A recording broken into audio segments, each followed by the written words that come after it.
robots won't understand. So, okay, I'm Gianluca, I'm a Sysdig developer, and today I'm going to show you two really interesting use cases, real-life use case scenarios with Sysdig. The first one applies Sysdig to system auditing and forensic analysis. We decided to run a little experiment. We essentially ran a dozen of Linux servers in the public cloud on various providers in different regions of the world. We made all those servers completely insecure. By completely insecure, I mean I changed the password of the root account to password. I disabled firewall. I enabled SSH-based password authentication. What else did I do?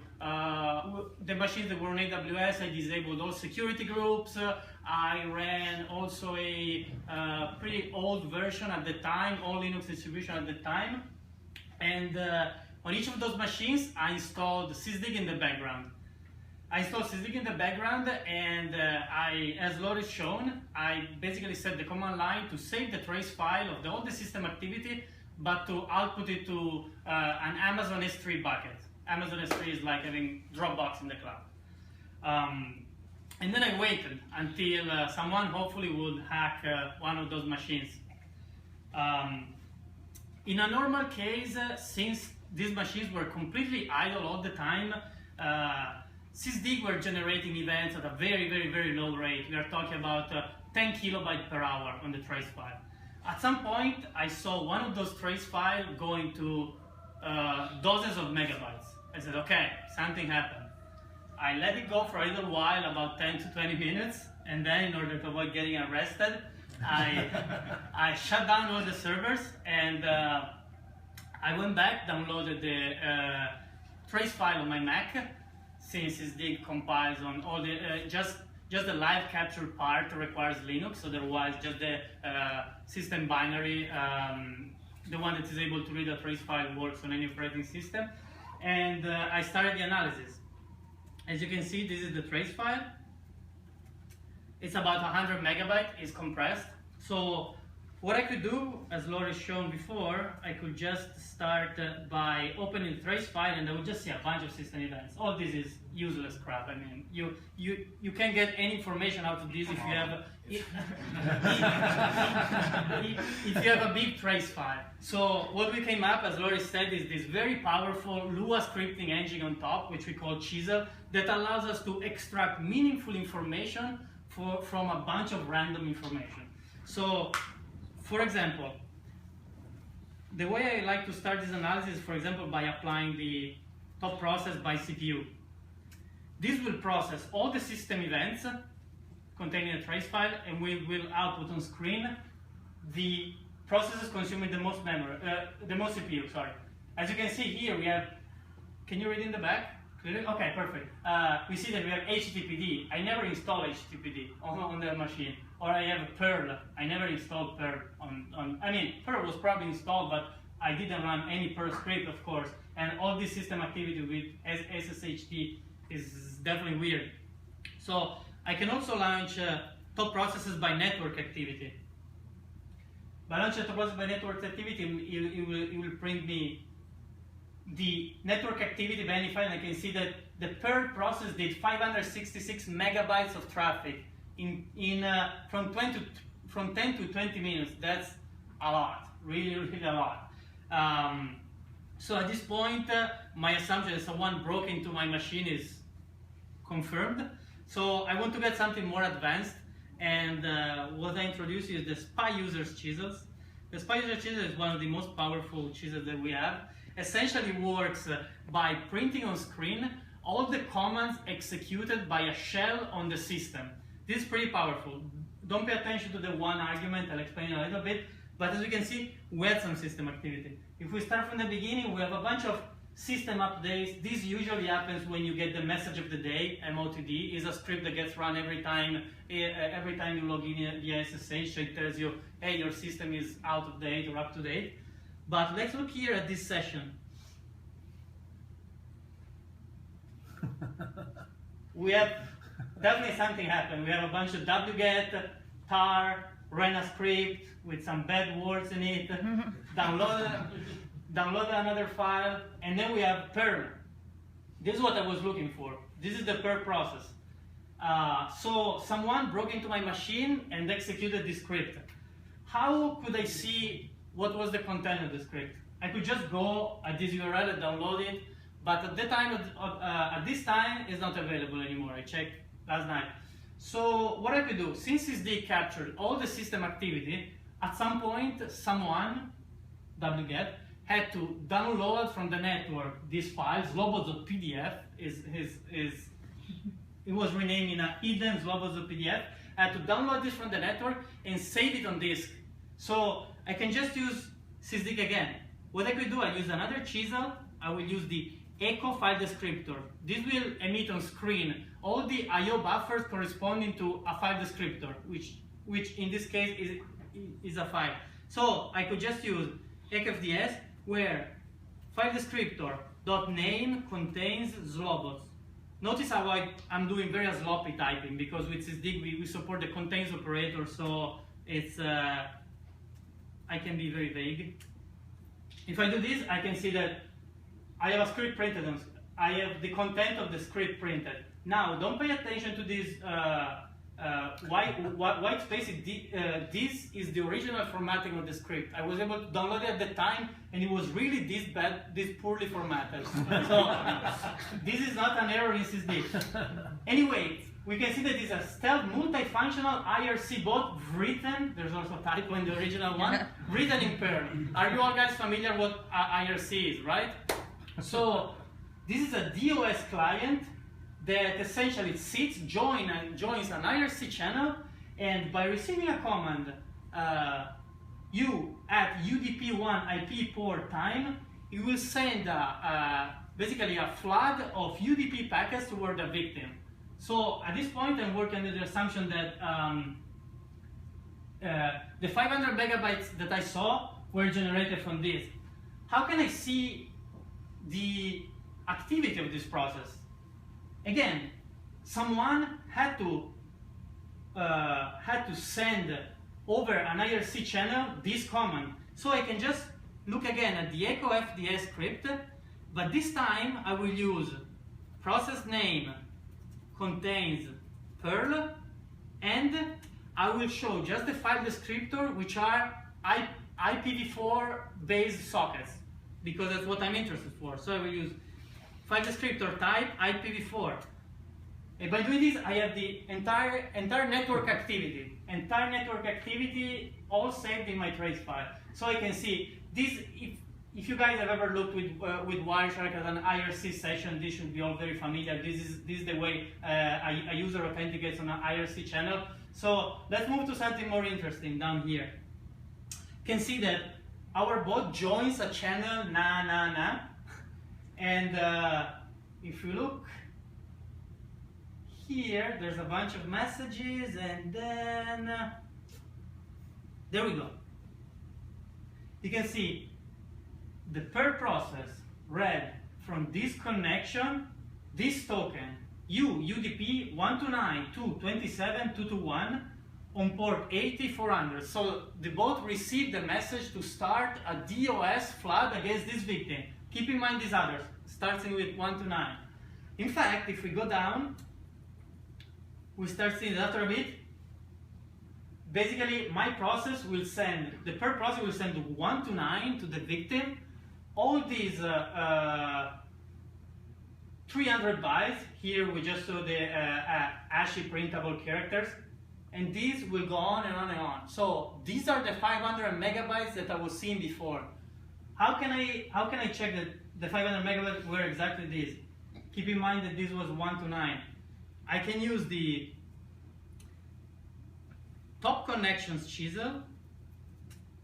This will print me all the TCP and UDP connections sorted by amount of traffic, and I can see that 500 megabytes were generated by these two UDP, which are on 129. So we explain the mystery of the top processes by network. So we saw who did all the network activity. But there's more, there's much more. If we look here, if you look here, we can see, for example, this stuff. There's this wget with rk.tar, so a tar archive was downloaded and then was decompressed and then was executed under usr sbin rk, and the script was executed. What if I wanted to see what is contained in this rk.tar, right? Because here I just see that it was decompressed. Again, at some point, the tar process had to read rk.tar, decompress it, and write the decompressed file on disk. So I can use another chisel. I can use the top files bytes, specifying a filter process name equal tar, and process arguments contains rk.tar. This will print me all the I/O, all the file I/O activity done by this process. In fact, I can see that rk.tar was read, and then this file, mathixlibs root, were written in usr sbin. This usr sbin rk root is the exact same file that was called at this point. You can see, change directory usr sbin rk, call the script. So what if I want to see the script again? At this point, you should be very familiar with what we need to do. We use again my favorite chisel, echo file descriptor, and I can just do echo file descriptor fd.name equal this. Okay, and this is, and here we have it. This is the Ferrari of rootkits. It is a shell script that does a bunch of stuff. The most interesting stuff are basically it replaces a bunch of core system binaries with some pirated ones that probably were, you know, hijacked or something, so that it will be able to introduce itself again in the system without being noticed. This is the script. This is pretty long and very messy to understand. So what if I wanted to see what did the script do actually? And this is where the spy users go again. When I typed 1, this one that you see here as the first argument was basically the maximal level of nesting of the processes that you will see. So by using spy users 1, you will just choose to have written on screen just the programs directly executed by a shell. What if I want to see the programs executed by a program executed by the shell? I will just use spy users 2. And at this point, I have a much more noisy output. But look here. As you can see, this is indented. And in fact, here you can see that after the script root, what you have to want, is executed, I have a further level of indentation where I have all these comments, which are basically is like seeing the shell script running in action. And in fact, I can see here that look here, all the system binaries are replaced. For example, let me take a simple one. Yes, here, PS3, for example. See, PS3, the original is backed up in libsh.backup, and the one that is supposed to be the rootkit is moved into the original one. Its permissions are changed, and it goes on and on and on. So the hacker was nice enough to make a backup. Exactly. There would be definitely more to show about this, because if you explore the trace file, it's a gold mine if you're interested in those things. But I wanted to save a little bit of time for the further use case. So if you're then interested, feel free to contact me later and we'll go over. The other case that I want to show you is this one. How many times you had to deal with something like this, right? Oh, just a very long pipe in a shell script. Pipe is one of the most useful and amazing patterns, but it can get very messy because it's just basically a bunch of text which get passed from one program to another, and we don't have very good tools to debug pipes. So let's start by examining this program, this pipe chain. This pipe chain works by basically taking a list of words using cat Then it prints using awk, it prints the length of each word followed by the word itself, and then, let me remove this crash, which is the next section, and then it sorts them by length, then it takes the last one, and then by cut it reconstructs the other part, and then it will pass to Figlet. So the output is something like this. In this case, Sysdig is cool with Figlet. In fact, if we see the file, it's something like this. Now, usually if you write shell scripts, something like this you will never get it right at the first attempt. It's just impossible. So what happens if you're in your development box and you want to troubleshoot something like this? Usually you will start by splitting the pipes, right? You will start just by isolating the first cut, and then you look at the next step or something. But what if you're in an environment like in your production server where everything is blocked and you can't interfere with the running state of your system, but you see that there's a bug? What you do, you use Sysdig. By running another shell, this time let's see if we can make it a little bigger here. Okay, perfect. Maybe So slightly bigger. Slightly bigger. Yeah. Like this? Yes. So I can run Sysdig in live mode. So if I run Sysdig in live mode, I will just specify, for example, show me all the events related to pipe. And by doing this, and by running the program, I have all the output that I want. So I have all the messages exchanged by the various parts. But if you followed me before, I don't really like going to the system events because it's too much information. So I use a chisel. I use a chisel, and I use again the echo file descriptor. By using the echo file descriptor, I'm able to see the entire pipe chain as it progresses from one end to another. So I'm able to see that cat writes the entire list of words in its standard output, and awk reads it, awk processes it and prints the other parts, sort reads and then sorts it, tail reads it and then writes just the last one, that is the one that contains the longest word, then cat reads it and then prints just the second token, and then Figlet reads it and then will print the standard output. Again, this might not seem very useful if you're on your development box, but think if you're in production. Stuff like this, I see them in all deployment scripts on Google, on Stack Overflow all the time. It's pretty common, you know. You want to get a tag from your AWS machine, and then you want to resolve it. So you just always do pipes. So, and with this, we have a way to easily troubleshoot live, even if you have little control of the machine, what's going on a pipe. But this case is pretty trivial because nothing went wrong. Let's imagine that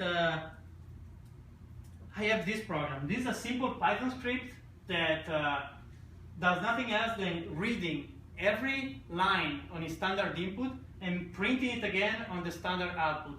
But if the number of lines read is more than 10, it will exit with a system. It will exit with an error code 1. This essentially simulates a bug in your code, okay, which can happen. What happens if I put this in the middle of my pipeline, right? What would you expect? You would expect the pipeline to fail or something. Instead, I get an output which is not the one that I was expecting, but the error code by bash is still 0. Bash ingested and ignored my error. This happens because by default, bash is not run with the pipe fail command. So what happens is that if a program in the middle of the pipeline encounters an error, it will just split the pipeline in two, and bash will just consider valid the last command executed in the pipeline. So unless that one fails, nothing fails. I really can count on my finger the number of shell scripts that I've seen that put set pipe fail by default. Usually do that after you find a bug, right? So let's see what Sysdig does in a case like this. Running it again. Okay. With Sysdig, I'm able to see cat, the same output, awk, awk. Then I'm able to see that Python reads it and then prints it one by one on the screen, but it stops at 10. It stops at the 10th word. So without even looking at the system code, just by analyzing the data flow that's going on the pipeline, again, imagine that I'm on my production server, so I can't control what's going on, because otherwise it would be too trivial if I were on this box saying, oh, what the hell, I will just run each one of these. But on my production server, I'm able to spot immediately who is the culprit of this. But it doesn't end here. I want to see more, so I don't really know if Python ended at the 10th word because it was supposed to behave like this or not. So what I can do, I will go at the system level. And for example, I will print, so I won't use any chisel this time, and I will use fd.type pipe, but I also want to filter on the events of process creation and process exit to see if this Python process crashed or was exited normally. So I will just do event type equal execv, which is a system call in Linux that allows you to run a new program, or event type equal proc exit. And I'm running this again. By running this again, here we are at the system level, so we can see, I will highlight the most interesting stuff, at least for me. First of all, the most interesting stuff, it might be trivial for you, but for me it was not when I saw it, is that when you run a pipeline, bash just executes all the commands of the pipeline, awk, sort, it executes them in parallel at the same time. So for example, if you're on a multi-processor machine like mine, you will see that, for example, cat is ran before Python, even if Python was before. This is just something trivial to notice, but for me it was interesting. I guess I never thought too deeply about how a pipe is instantiated. But again, if we move forward, we can start seeing with a much uglier output than ecofds. We can start seeing all the events, so we can see that awk reads the file. You can see that here we format the new line as dots because it's binary, and then awk prints it on screen, and then we have Python that reads the file, the entire file, and then it starts writing one by one the words on standard output. You can see here, these are all the writes, all the writes.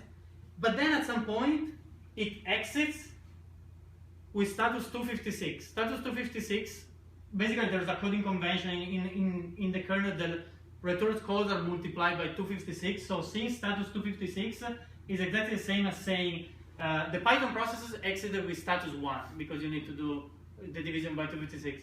So again, we went to the system call level, and we were able to troubleshoot without interfering with the running application in production who interrupted the pipeline and why. Because in this case, we have that Python exited with an error 1. So we were able to find the culprit and see that Python didn't work as intended.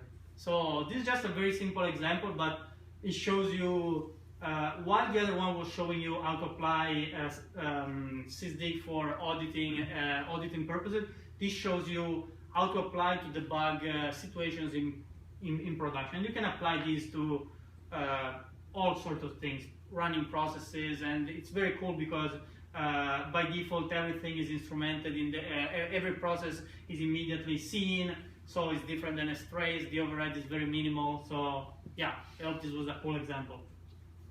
And yeah, that's it from my side. Yeah, so